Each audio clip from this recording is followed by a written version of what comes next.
Yo, yes. Yo, mate. What happened, bro? Bro, I'm so stressed right now, bro. We have chemistry, physics. We have so much work to do.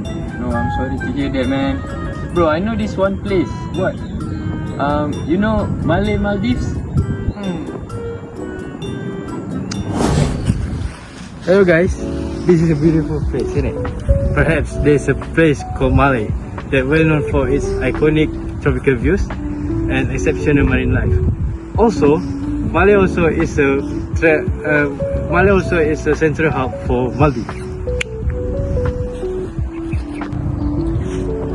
The economy revolves around tourism and maritime industry, occupying only 5.8 kilometers square. It stands as one of the most densely populated around the world. Locals rely on motorized transportation and bicycles. And the most important part is Malé is Muslim friendly because they come with specific regulation with attires and alcohol. That's all for me. Here is the population trend of Malé from the year 2006 to 2025. In 2006, the population is 65,849. The population trend then continued to grow and eventually reached its maximum value in 2021, which is 109,307. The population trend then decreased until 104,985 in the year 2025. So now I will explain on the step 2, which is we calculate the particular solution to predict the future and past population in Maldives. So we solve it by using the approach of separable variable by first separating the variable p and t. After we integrate both sides of the equation, we got p equals to ae power of kt, where a is a constant.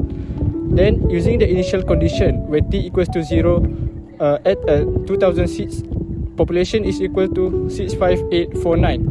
Therefore, a equals to 64589. Then the general solution now become p is equal to 65849 e power of kt.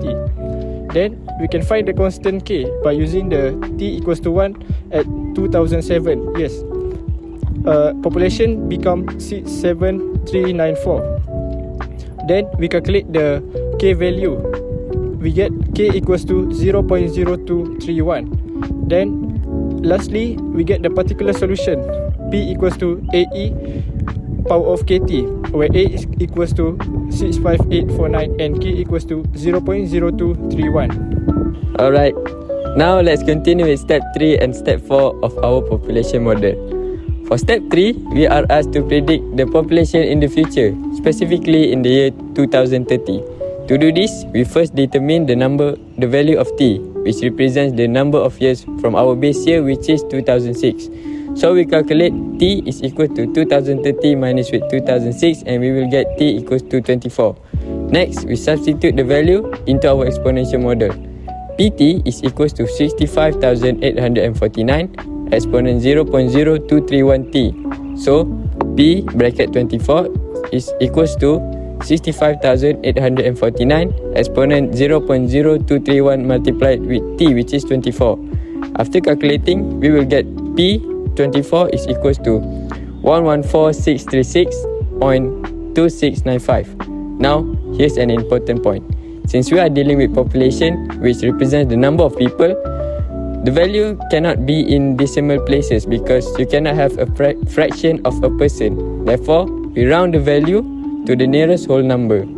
So the predicted population in 2030 is 11,014 and 636 people.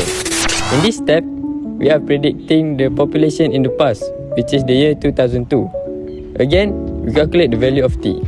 So t is equals to 2002 minus with 2006 and we will get t is equals to negative 4. Then we substitute it into the same model. P bracket negative 4 is equals to 65,849 exponent 0.0231 multiplied with t, which is negative 4. After calculating, we obtain 6,037.19231. Once again, since population must be a whole number, we round the value.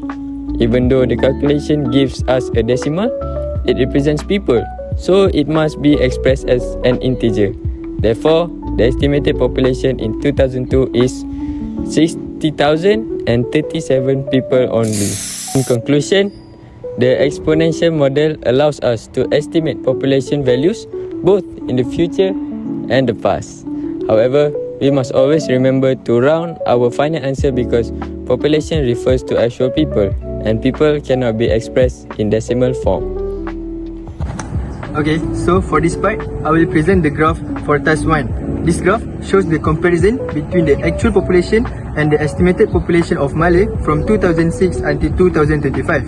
And the blue line represents the actual population while the orange line represents the estimated population. So, the x-axis shows the year from 2006 until 2025 while the y-axis shows the population of Malé, allowing us to observe the changes over time.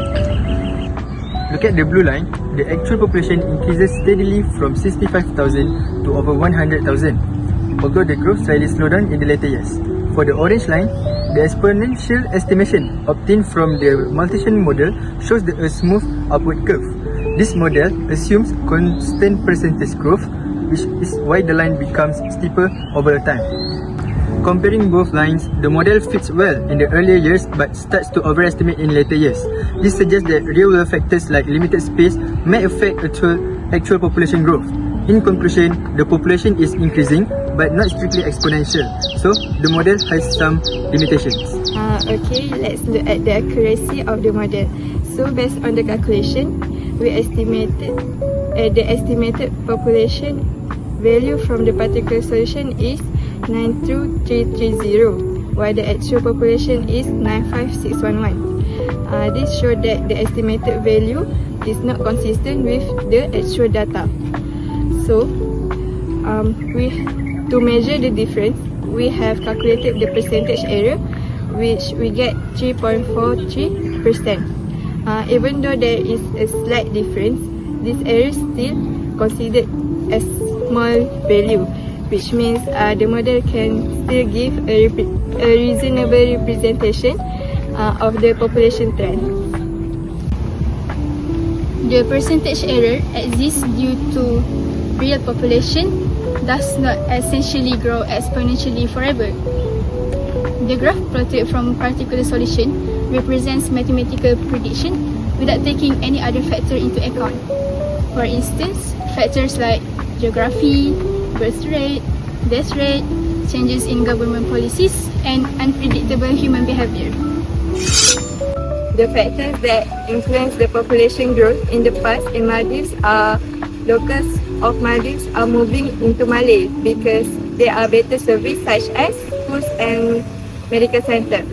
Malé is also known as the center of economy because its main economic source is tourism and fishing.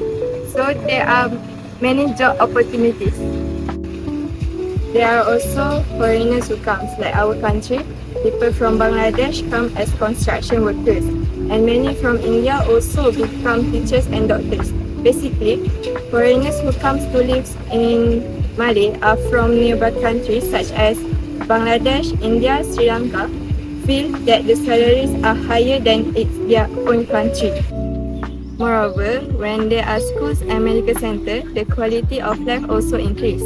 For schools, students can study well and comfortably, which will grant students with a certificate of study, hence promising a stable job. The people then can live comfortably when their finance is secure. Apart from that, job opportunities are also available for teachers, cleaners, and lab assistants. For medical centers, people can access health assistance faster with sufficient supplies of medicines and complete facilities. Even if they are healthy, people prefer to live in a complete community so that they are prepared for emergency in case they fall ill or give birth. Moreover, there are many job opportunities in hospitals, such as doctors, nurses, and guards. Based on the graph of Malay actual population, it is rational to construct a hypothesis that the trend will continue to decrease, if not stagnant. And there are some factual based reasons to back up the assumption. First, Malé is already recognized as one of the most densely populated cities in the world, according to credible sources like Population Reference Bureau (PRB) and EBSCO. A dense population will cause issues like frequent traffic jams, overcrowding in places like hospital, school and mall, and also lower the living quality of the locals. To counter this, the government has been developing an artificial island nearby called Hulhul Malé, where residents of Malé will get relocated to. Hence, the overall population of Malé will be reduced. From that, according to United Nations Development Programme (UNDP), Malé is also vulnerable to natural calamities, which includes the rise in sea level. Based on NASA Sea Level Change Portal, the trend of global mean sea level only increases now and then, and will highly to continue the trend in the future. This will increase the risk of disasters like tsunami and flood to the small island. Hence, some of Malé residents may voluntarily move out to other safer locations like Hulhul Malé. As you can see, the population of male Maldives isn't just about counting people. It's about using math to see how they grow and change over time. By using differential equation, we can actually get a pretty good idea of what the island future look like. It's cool to see how the stuff we learn in class actually applies to real country on the other sides of the world. Anyway, hope you enjoyed the video. Thanks for watching.